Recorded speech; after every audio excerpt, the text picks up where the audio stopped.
Les chiffres des enquêtes diverses, PISA, etc. nous montrent bien que c'est quelque chose qui fait défaut aux enfants. Il y a un enfant sur 4 qui s'ennuie à l'école, c'est juste pas possible pour moi d'accepter ça. Et il y a 40% des enfants qui disent qu'ils se sentent pas à leur place à l'école. On va réfléchir à partir de photos. Ce qu'on va faire, c'est qu'on va mettre des photos, disposer des photos sur les tables qui sont des deux côtés de la classe. Et je vais vous proposer, donc je vais d'abord vous donner toutes les consignes, mais je vais vous proposer, quand elles seront étalées, de vous lever et de les regarder en silence et de choisir chacun une photo personnelle en vous posant la question « Qu'est-ce que je voudrais apporter de beau dans le monde ?» Moi, par exemple, ma photo à moi, c'est celle-là. Cette photo, elle représente des petits-enfants qui sont visiblement à l'école parce qu'ils sont assis, on voit des bureaux, on voit des chaises. Et sur cette photo, on voit des enfants à l'arrière-plan qui sourient, qui ont l'air heureux. Et au premier plan, on voit un petit garçon qui a l'air de s'ennuyer, qui a même peut-être l'air malheureux. Et donc cette photo, elle me touche, elle me rend triste. Parce que pour moi, c'est important que les enfants soient heureux. Et encore plus, c'est important que les enfants soient heureux d'apprendre et d'être à l'école.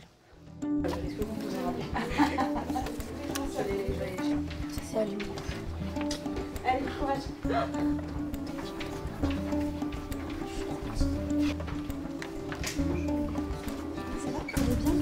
L'enfant qui présente sa photo, il a 2 minutes pour présenter sa photo un peu comme moi je l'ai fait. Donc 2 minutes pour l'instant, un enfant parle, l'autre écoute. C'est parti. Allez-y. Parce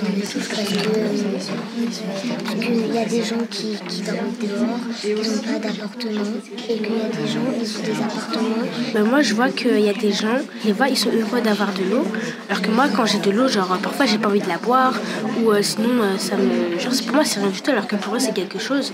Donc l'enfant qui écoutait, c'est lui maintenant qui va pouvoir présenter sa photo. Donc on inverse, premier enfant pose sa photo par terre. C'est pas de leur âge de travailler comme des acharnés.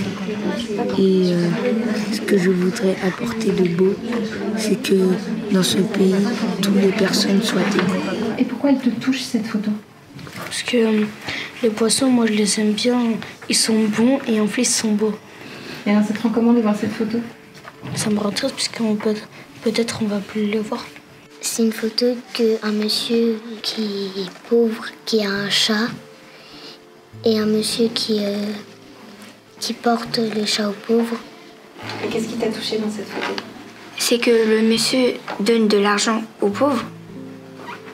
Et ça te fait quoi du coup, toi, comme émotion?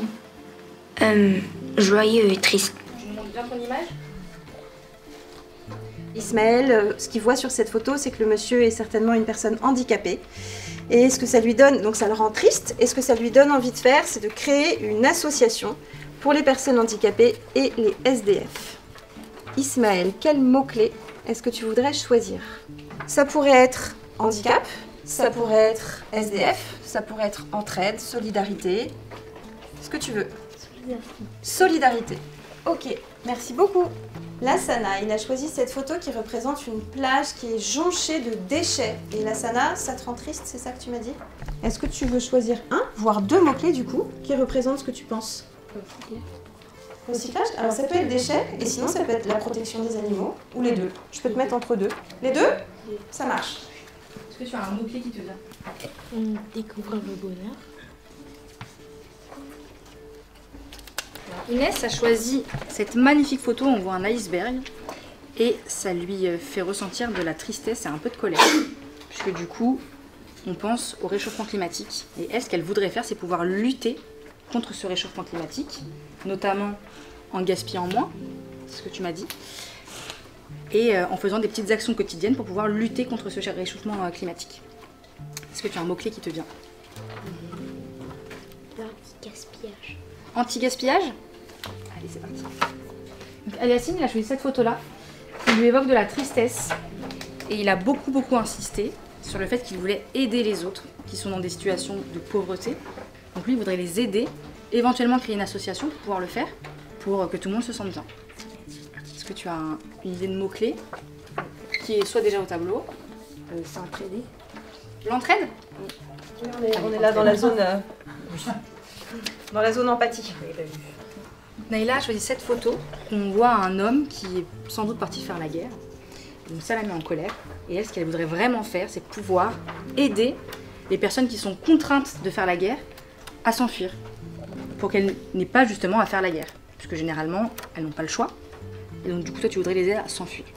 Est-ce que tu as un mot-clé qui te vient à l'idée? Ou un qui est peut-être déjà au tableau? Ou un autre? Le respect. Le respect? Benjamin, il a choisi une photo qui représente un cockpit d'avion et alors ça a envoyé son imagination voler très loin dans le futur. Il s'est représenté étant quelqu'un qui a bien travaillé à l'école, si j'ai bien compris, super bien réussi ses études et qui a la possibilité de s'offrir la vie de ses rêves. Et toi, la vie de tes rêves, ce serait d'être un aventurier et de voyager. J'ai bien résumé? Est-ce que tu te vois quelque part, Benjamin? Oui, c'est au voyage. Voyage. C'est nulle part, voyage, hein, on le met près de découverte, on crée voyage.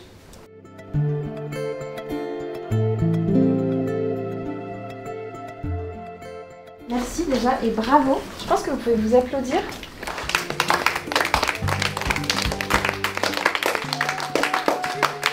On ne fait pas le travail des enseignants à leur place, ils font déjà tout ce qu'ils peuvent pour intéresser ces enfants qui sont un peu sur le bord du chemin. Donc l'envie, c'est de se dire comment nous, on peut les aider à les raccrocher à l'école, à changer leur regard sur l'école, à faire en sorte qu'ils deviennent plus perméables à ce qui se passe en classe, aux apprentissages, qu'ils aient tout simplement cette motivation intrinsèque, cette envie. Non pas parce que l'école est forcément fabuleuse et géniale, c'est pas ce qu'on leur dit, mais parce qu'ils se rendent bien compte qu'il y a quelque chose de génial pour eux à l'école.